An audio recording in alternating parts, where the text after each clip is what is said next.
Be me, Finnegan. Just a regular guy. Work as a software engineer. The job isn't exciting. It doesn't make for good stories at parties. It's just lines of code, debugging, and drinking coffee that's always a little too burnt. But it pays the bills. And the work is logical. Things either work or they don't. A bug is a bug. There's no opinion, just facts. I like that about it. The office was the same way. A quiet, professional place. We had a decent team, maybe 20 of us in the department. A mix of men and women, younger guys and older veterans. Everything was functional. People were polite. We collaborated on projects. And the most drama we ever had was arguing over which framework to use for a new build. My closest work friend was Rick. Rick's been at the company since the Stone Age. He's seen it all, and his default setting is a kind of weary cynicism. He's a good engineer, probably the best one we have, but he'd long since given up on climbing the corporate ladder.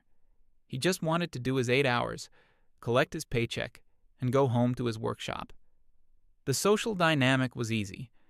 We'd joke around the coffee machine, guys and girls together. Nobody was walking on eggshells. If a female colleague asked for an opinion on a piece of code, you gave her an honest opinion. If you saw someone struggling to carry a stack of server drives, you offered to help, regardless of who they were. It was just a normal workplace. We were colleagues. That all changed sometime in the spring. Our old HR manager, a pleasant lady who mostly just handled payroll and benefits, retired. For a couple of weeks, we had no HR on site. It was peaceful.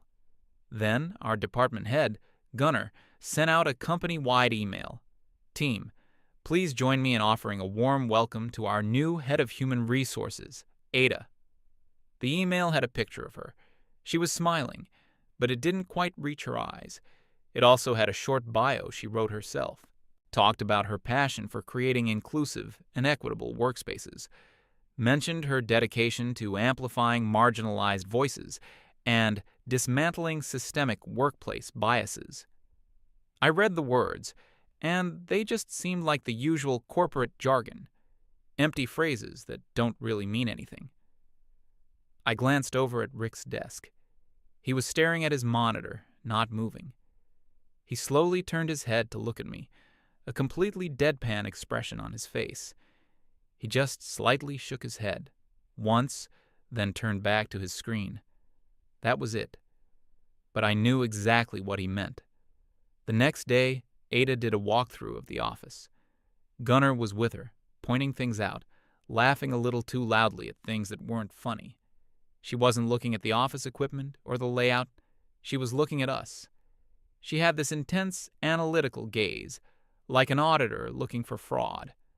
Her smile was fixed in place, but her eyes were scanning everything. Who was talking to whom? How people were sitting. It was unsettling. The first official communication from her arrived that afternoon. An email with the subject line, "A new chapter for our company culture." It was a long manifesto about her vision. She wrote about the importance of making everyone, especially women, feel psychologically safe at work. The email said that in the coming weeks, she would be implementing new policies and mandatory training sessions to address unconscious bias and toxic masculinity. I had to read that phrase twice. Toxic masculinity.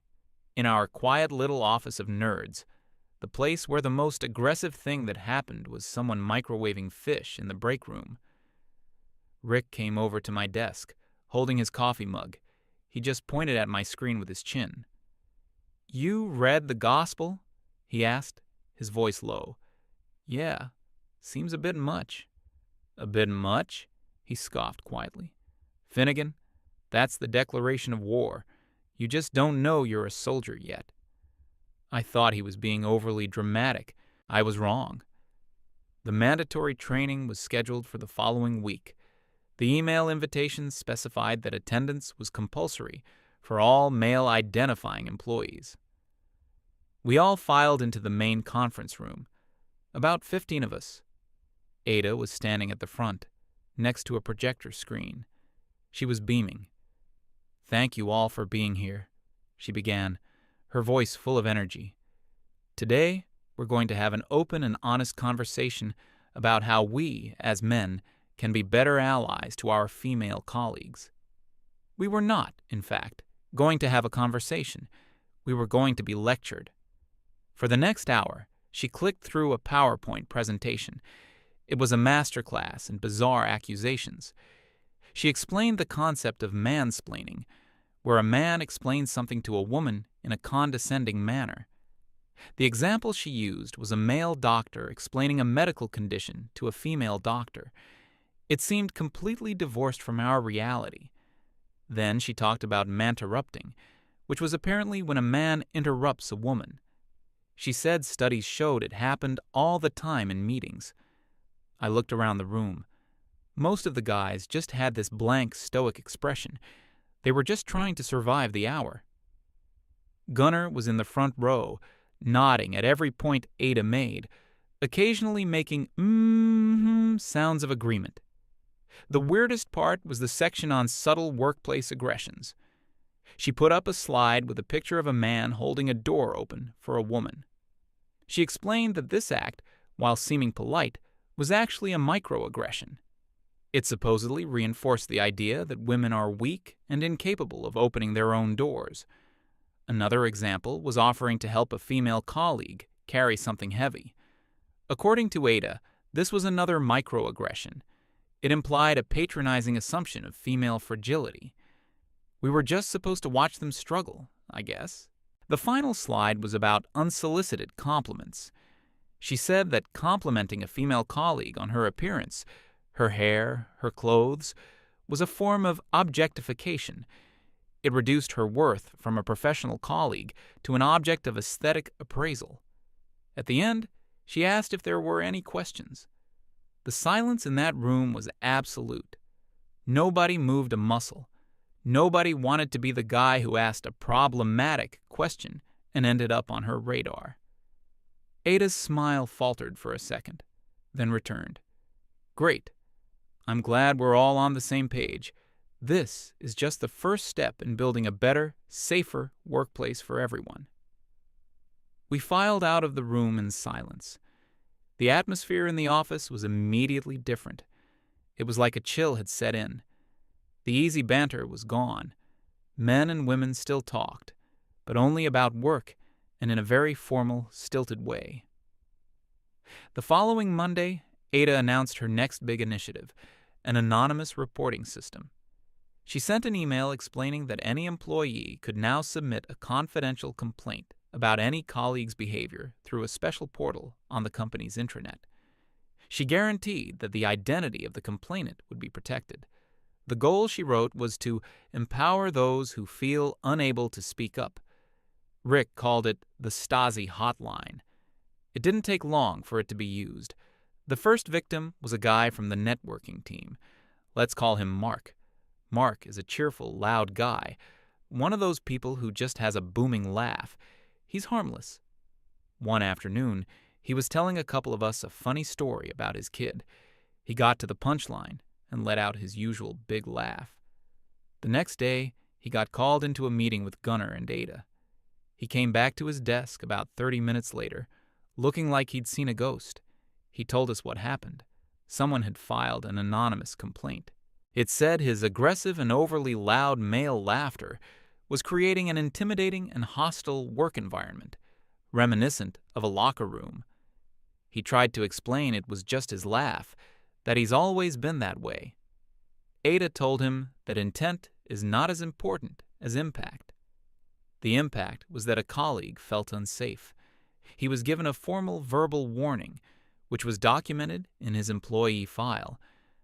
After that, Mark barely spoke above a whisper. The laughter in our department died completely. The fear was palpable now. Everyone knew that any little thing, any off-the-cuff remark, any gesture, could be misinterpreted and reported. And with the system being anonymous, you'd never even know who your accuser was. You couldn't defend yourself against a shadow. The second incident happened a week or so later. It involved one of our senior engineers, a really sharp guy who's been with the company for a decade. He was in a technical meeting, debating a database issue with a female engineer. They had different opinions on the best approach. The discussion got a little heated, as technical debates sometimes do. At one point, he said something like, "Look, let's just be rational about this for a second and examine the performance metrics." That was it. The next morning, he was in a meeting with Ada and Gunnar. An anonymous complaint had been filed. He was accused of gaslighting his female colleague by telling her to be rational, which implied she was being emotional and hysterical. He was also accused of using a dismissive and condescending tone. He was in complete shock. He said he was just trying to solve a technical problem. Ada gave him the intent versus impact speech again. He received a written warning.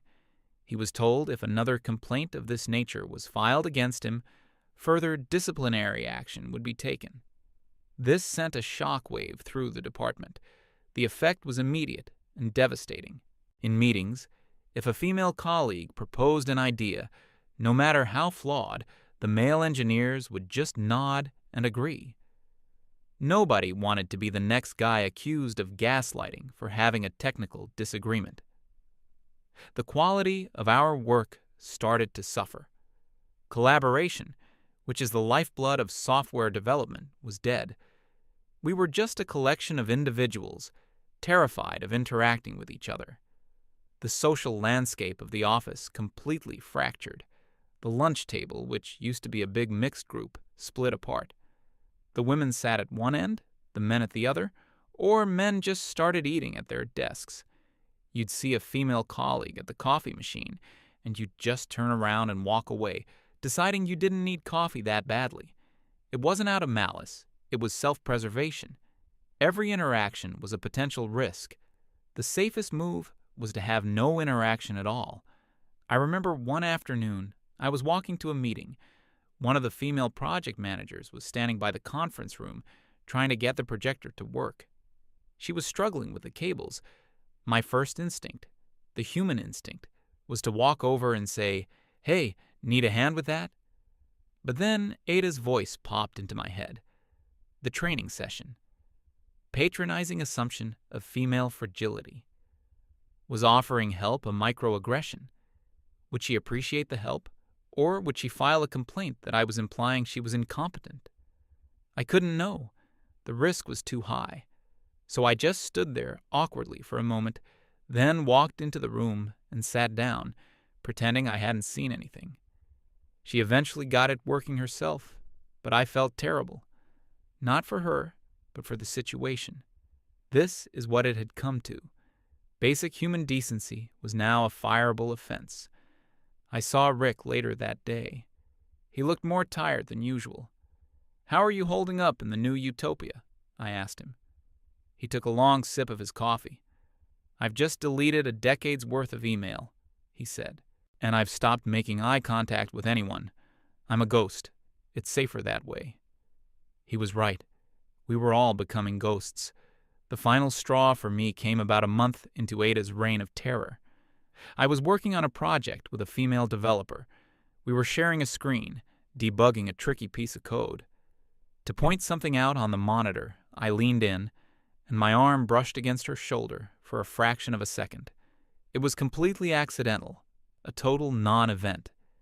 I immediately said, "Oh, sorry about that." She said, "No problem." And we continued working. But for the next 3 days, I was in a cold sweat. I couldn't sleep. I kept replaying that tiny, insignificant moment in my head. What if she thought it wasn't an accident? What if she didn't say anything at the time but was uncomfortable? What if she went to the anonymous portal and filed a complaint for unwanted physical contact? My career could be over, my reputation destroyed, all because my arm brushed against someone's shoulder for half a second. The accusation alone would be enough to ruin me. In this new world Ada had created, you were guilty until proven innocent, and proving your innocence was impossible. Nothing happened, thankfully. She was a normal person, and clearly didn't care. But the experience changed something in me. I couldn't live and work with that kind of constant low-level dread hanging over my head. It was insane. We were being treated like potential criminals at every moment of the day. We were expected to perform a job that requires intense focus and collaboration, but in an environment designed to maximize paranoia and social anxiety. That evening, I stayed late. The office was quiet. I went over to Rick's desk. He was still there, hammering away at some code. I sat down in the chair next to his desk. "Rick, I can't do this anymore." He stopped typing, but didn't look at me. He just stared at his screen. "I feel like I'm going crazy. I'm analyzing every word I say, every move I make. I'm terrified of being in a room alone with a female colleague." He finally turned to me. "And so you should be," he said, his voice flat. "That's the point. The system is working as designed." "But it's not right," I said. "We haven't done anything wrong. Why are we being treated like this?" Rick leaned back in his chair and sighed. It was the sound of a man who had been tired for a very long time. "Because the game is rigged, Finnegan. It's not about safety. It's about power. She's created a system where accusation equals guilt.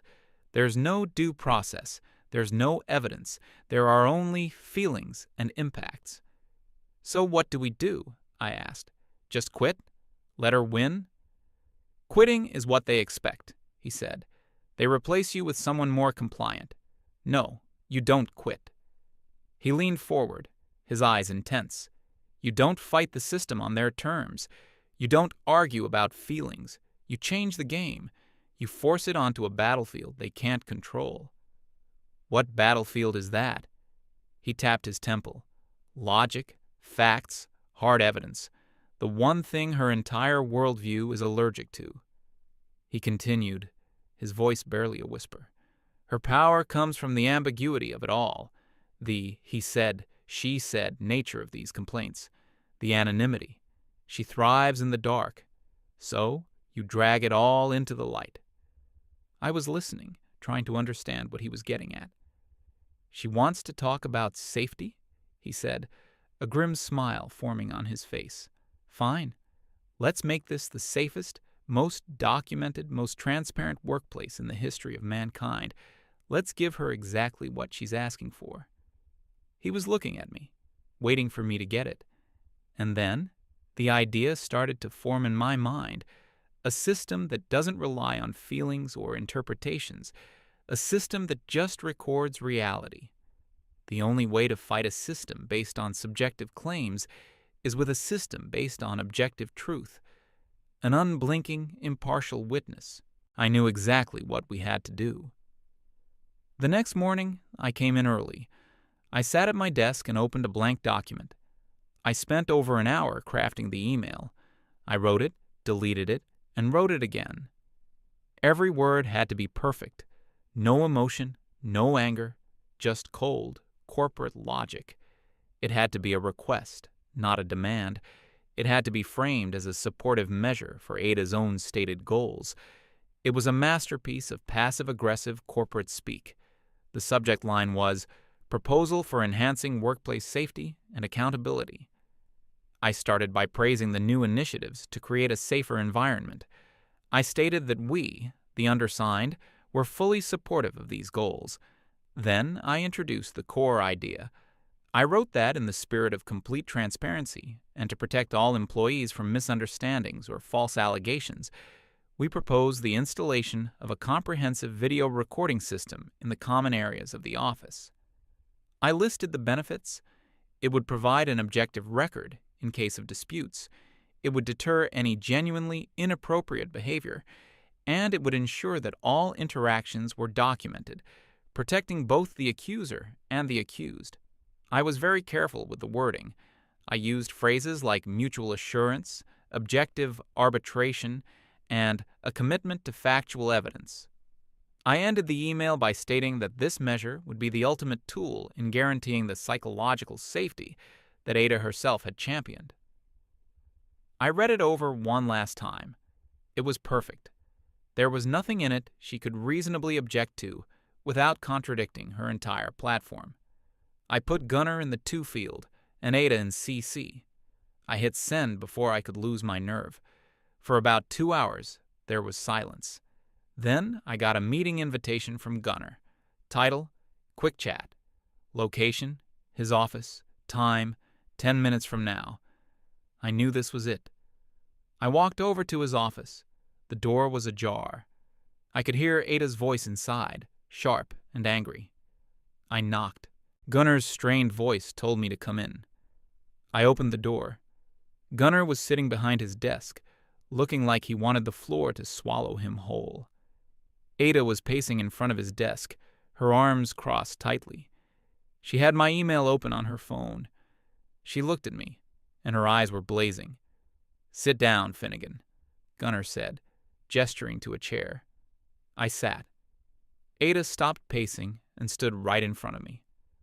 "I want you to explain this email," she said, her voice shaking with barely suppressed rage. "I think it's self-explanatory," I replied calmly. "It's a proposal to improve workplace safety." "Don't play dumb with me," she snapped. "This is a targeted, passive-aggressive attack on my policies." "It's the opposite," I said, keeping my voice level. "It's an attempt to support them. Your system relies on reports of behavior. This would provide an objective record of that behavior. It helps everyone." "It helps no one," she shot back. "Do you have any idea how intimidating it is for women to be under the constant surveillance of cameras? It's a tool of patriarchal control. It creates an atmosphere of oppressive observation." The hypocrisy was breathtaking.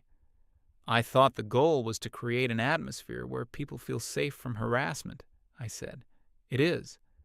"Well, I don't feel safe," I said. The words just came out.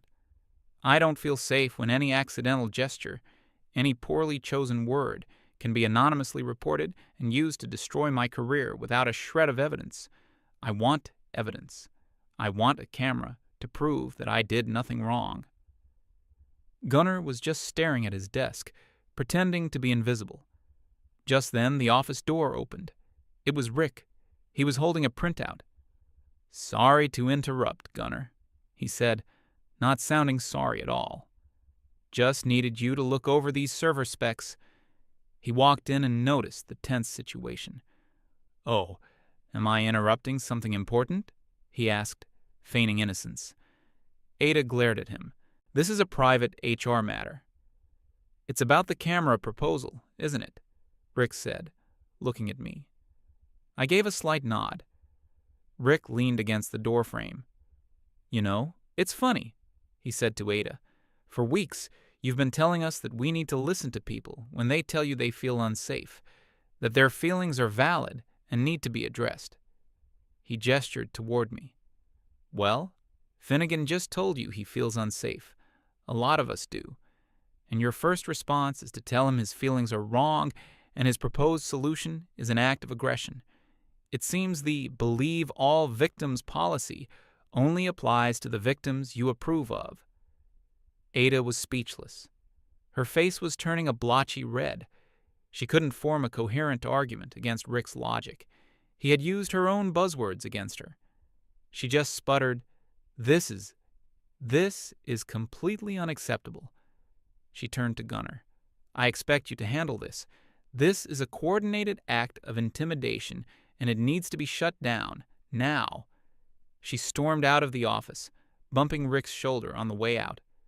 Rick just raised his eyebrows at me. Gunnar finally looked up from his desk. He looked miserable. "Look, Finnegan," he started, his voice weak. "I understand your concerns, but we can't just install cameras everywhere. There are privacy issues, and the budget." He was just making excuses. He was terrified of Ada. "So the answer is no?" I asked. "The request is denied," he said, unable to meet my eyes. "I'm sorry." I stood up and walked out. Rick followed me. When we were back in the main office area, he clapped me on the shoulder. "Well done," he said. "You flushed her out. Now she's shown her hand." "What good does that do?" I asked, feeling defeated. Gunnar shot it down. "It's over." "No," Rick said, shaking his head. Phase 1 is over. Now comes Phase 2. The news of my failed proposal spread quickly. The mood among the men in the department was grim. It was confirmation of what we all suspected. The system was designed to be a one-way street. Accusations were welcome. Requests for objective proof were treated as hostile acts. That evening, I had quiet conversations with several of my male colleagues. The guy who got a warning for laughing, the senior engineer accused of gaslighting, others who hadn't been targeted yet but were living in fear. The feeling was unanimous. We couldn't let it stand. Rick's words echoed in my head. You don't fight the system on their terms. My individual request had failed because it could be dismissed as one disgruntled employee, but they couldn't dismiss all of us. We decided to draft a new letter, a collective one. This time, we didn't hold back. We worked on it together, after hours, in a shared document. We used stronger, more formal language. We described the current work environment as untenable and hostile. We detailed the specific incidents, the warnings for laughing, for having a technical debate, without using names, but the context was clear. We stated that the anonymous reporting system, without any mechanism for objective verification, had created an atmosphere of fear and suspicion that was detrimental to productivity and professional collaboration.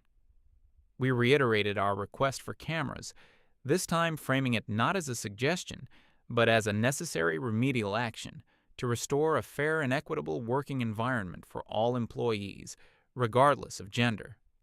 And then we added the most important part. We wrote that the company's refusal to implement such a reasonable, evidence-based solution, while simultaneously promoting a system of unverified accusations, could be construed as a form of workplace discrimination and created significant legal liability. We didn't explicitly threaten to sue. We didn't have to. The phrase legal liability was enough. The next morning, we had a final version. One by one, men from my department and even a few from other departments came over and quietly added their digital signature to the document. By the time we were done, we had signatures from nearly every male engineer in our building. This time, the email wasn't sent to Gunnar. It was sent directly to the Vice President of Operations at our corporate headquarters in another state. Gunnar and Ada were only on the CC line. We hit send.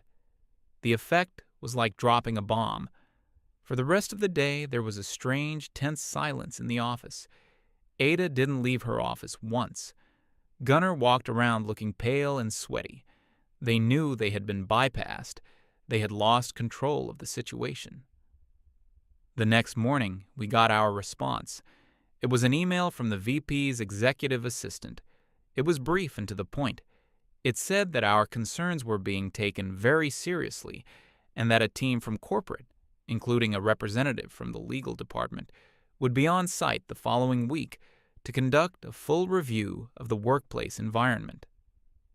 A wave of quiet relief washed over us. We had done it. We had kicked the hornet's nest, and now the people who actually owned the nest were coming to see what was wrong. The following Tuesday, they arrived. A man and a woman, both in sharp, expensive suits. They exuded an aura of calm, no-nonsense authority. The man was the head of corporate HR, and the woman was an in-house lawyer for the company. They set up in the main conference room. Ada was immediately summoned. She was in there for over 2 hours. We couldn't hear what was being said, but when she came out, her face was ashen. Then they started calling the rest of us in, one by one. They started with the men who had signed the letter. When it was my turn, I walked in and sat down. The lawyer had a notepad. The corporate HR guy just watched me. He asked me to explain, in my own words, what the problem was. I just told them the truth. I didn't use emotional language. I just laid out the facts, the training sessions, the anonymous complaints system, the specific incidents, the chilling effect it had on collaboration, the constant fear of false accusations. I told them about the incident where my arm brushed against a colleague and the anxiety that followed. The lawyer took meticulous notes. The HR guy asked, "So you don't feel safe here?" "No," I said, "but not for the reasons Ada thinks. I don't feel safe from her system." After they were done with the men, they started interviewing the women in the department. This was the part I was nervous about. I didn't know what they would say. But later I talked to one of the female engineers I was friendly with. She told me what she said in the interview. She told them that before Ada arrived, the office was great. She said she had never once felt threatened or disrespected by her male colleagues. But now, she said, the atmosphere was terrible. She told them that the men were afraid to talk to her, that nobody would challenge her ideas even when they were bad, and that she felt like she was being treated like a fragile piece of glass. "It's infantilizing," she told me she said to them. "I'm an engineer. I want to be treated like an engineer, not some damsel in distress who needs protection from a bad joke." She wasn't the only one. Many of the women apparently said similar things. The investigation lasted for 2 days. On the 3rd day, the final verdict came down. We didn't see it happen. There was no big announcement. Around lunchtime, we just saw Ada walking back to her office, followed by the 2 people from corporate. A few minutes later, she came out carrying a small cardboard box with her personal belongings. She didn't look at anyone. She just walked straight out the front door and never came back. An hour later, a company-wide email was sent from the corporate HR director. It was short and brutally concise. "As of today, Ada is no longer with the company. We wish her the best in her future endeavors." The email also announced a temporary suspension of the anonymous reporting policy, pending a full review. A quiet, collective sigh of relief seemed to pass through the entire office. The next week, a team of contractors came in. They started installing small, dome-shaped security cameras in the corners of all the common areas and open-plan office spaces. Gunnar stood by and watched them, looking completely defeated. He knew he had backed the wrong horse and lost all respect from his team. The atmosphere began to return to normal almost immediately. People started talking again, joking, eating lunch together. The fear was gone. A couple of days after the cameras were fully operational, I was at my desk, deep in my code. Rick walked over and stood beside me, sipping his coffee.